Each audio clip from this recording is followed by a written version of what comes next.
대부분의 거주지에서 사피엔스 무리는 융통성 있게 그때그때 되는 대로 먹고 살았다. 흰개미를 찾아서 모으고 장과류를 채취했으며 구근을 캐고 토끼를 쫓고 들소와 메머드를 사냥했다. 이 사냥꾼 인간이라는 흔한 이미지와는 달리 사피엔스의 주된 활동은 채집이었다. 대부분의 칼로리를 여기서 공급받았을 뿐만 아니라 부싯돌, 나무, 대나무 같은 원재료도 채집으로 구했다. 이 사피엔스는 식량과 원재료만 찾아다니지 않았다. 지식도 찾아다녔다. 이들이 살아남으려면 자신의 영토에 대한 상세한 마음속 지도가 필요했다. 매일매일 식량을 찾는 일의 효율성을 극대화하려면 개별 식물의 성장 패턴과 개별 동물의 습성에 대한 정보가 필요했다. 어느 식품이 영양가가 많고 어느 것을 먹으면 탈이 나고 어떤 것이 치료제가 될 수 있는지를 알아야 했다. 계절이 어떻게 흐르는지 폭풍우나 건기가 오기 전에 어떤 징후가 나타나는지를 알 필요가 있었다. 이들은 주변에 있는 모든 계열과 호두나무와 고문 동굴과 부싯돌 매장지를 공부했다. 모든 개인들이 돌칼 만드는 법, 찢어진 망토를 고치는 법, 토끼 덫을 놓는 법, 눈사태에 대처하는 법, 뱀에게 물리거나 배고픈 사자를 만났을 때 대처하는 법을 알아야 했다. 이런 수많은 기술 중 하나라도 숙달하려면 오랜 도제 기간과 실습이 필요했다. 평범한 고대 수렵 채집인은 몇 분이면 부싯돌 하나로 창촉을 만들 수 있었다. 우리가 따라해보면 보통 실패로 끝날 뿐이다.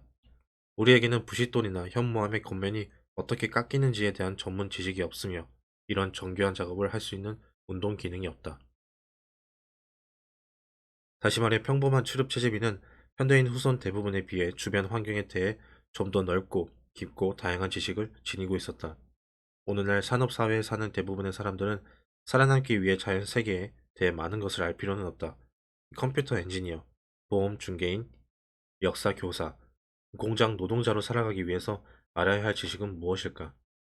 당신의 아주 좁은 전문 영역에 대해서는 많은 지식이 있어야 할 테지만 삶을 영위하는 데 필요한 다른 방대한 영역에서는 다른 전문가들의 도움에 맹목적으로 의존한다.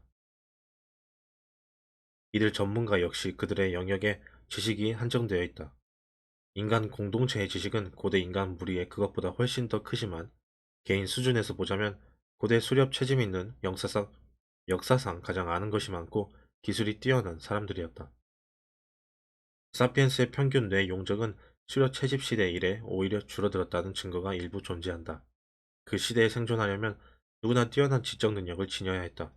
하지만 농업과 산업이 발달하자 사람들은 생존을 위해 다른 사람들의 기술에 더 많이 의존할 수 있게 되었고 바보들을 위한 생태적 지위가 새롭게 생겨났다.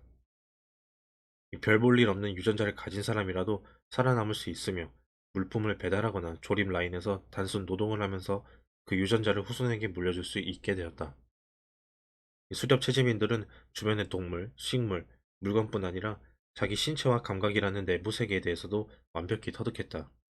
이들은 뱀이 숨어 있는지를 알아내기 위해서 풀밭에서 나는 아주 미세한 소리까지도 귀 기울여 들었다. 또 과일과 벌집, 새 둥지를 발견하기 위해서 나뭇잎들을 주의 깊게 관찰했다. 이들은 최소한의 노력으로 소리를 내지 않고 이동했으며 가장 기민한 방식으로 앉고, 걷고, 달릴 수 있었다. 신체를 다양한 방식으로 계속 사용한 덕분에 마라톤 주자처럼 건강했다. 그들의 신체적 기민성은 요즘 사람들이 요가나 태극권을 수십 년간 수련해도 따라갈 수 없는 수준이었다. 이 수렵 최재민이 삶을 영위하는 방식은 지역마다 계절마다 크게 달랐지만 대체로 이들은 그 후손인 농부, 양치기, 노동자, 사무원 대부분 사무원 대부분에 비해서 훨씬 더 안락하고 보람있는 생활을 영위한 것으로 보인다. 오늘날 풍요의 사회에 사는 사람들은 일주일에 평균 40에서 45시간 일하며 개발도상국에선 평균 60시간, 심지어 80시간씩 일한다. 이에 비해 지구상의 가장 척박한 곳에서 살아가는 수렵 채집인, 예컨대 칼라하리 사막 사람들은 주 평균 35에서 45시간밖에 일하지 않는다. 이들은 사흘에 한 번밖에 사냥에 나서지 않으며 채집하는 데 걸리는 시간은 하루 3시간에서 6시간에 불과하다. 평상시에는 이 정도 일해도 무리 전체를 먹여 살릴 수 있다. 이 칼라하리보다 더욱 풍요로운 지역에 살았던 고대 수렵 채집인들은 식량과 원자재를 획득하는 데 이보다 더 적은 시간을 썼을 것이다. 이에 더해 이들에게는 가사 노동의 부담이 적었다. 이 접시를 씻고 진공청소기로 카펫을 밀고 마루를 닦고 기저귀를 갈고 청소를 납부해야 할 필요가 없었다. 이 수료 채집 경제는 농업이나 산업 시대보다 사람들에게 더욱 흥미로운 삶을 제공했다. 어느 날 오늘날 중국의 직공은 아침 7시경에 집에서 나와 오염된 거리를 지나 노동 착취 공장에 도착한다. 그가, 독- 그가 똑같은 기계를 똑같은 방식으로 장장 10시간 동안 멍하게 돌리고 나서 집에 돌아오면 저녁 7시다.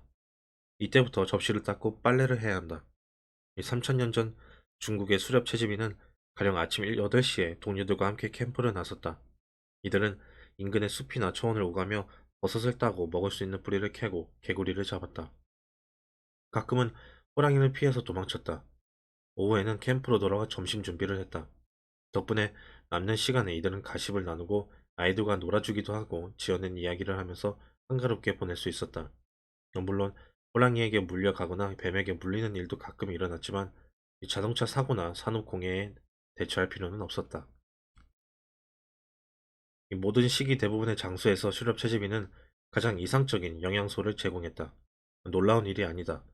인간은 이런 식단을 수십만 년 동안 먹어왔고 신체 역시 여기에 잘 적응했다. 고대 수렵 채집인은 후손인 농부들보다 굶어 죽거나 영양실조에 걸리는 일이 적었으며 화석뼈에 나타난 증거가 시사하는 바에 따르면 키가 더 크고 신체도 건강했을 가능성이 많다.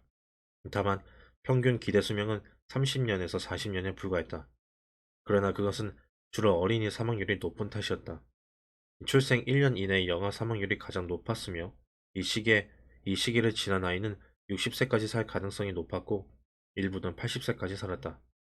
현대 수렵 채집인의 경우 45세인 여성은 향후 20년 더 살 것으로 기대되며 구성원의 5에서 8%는 60세 이상이다.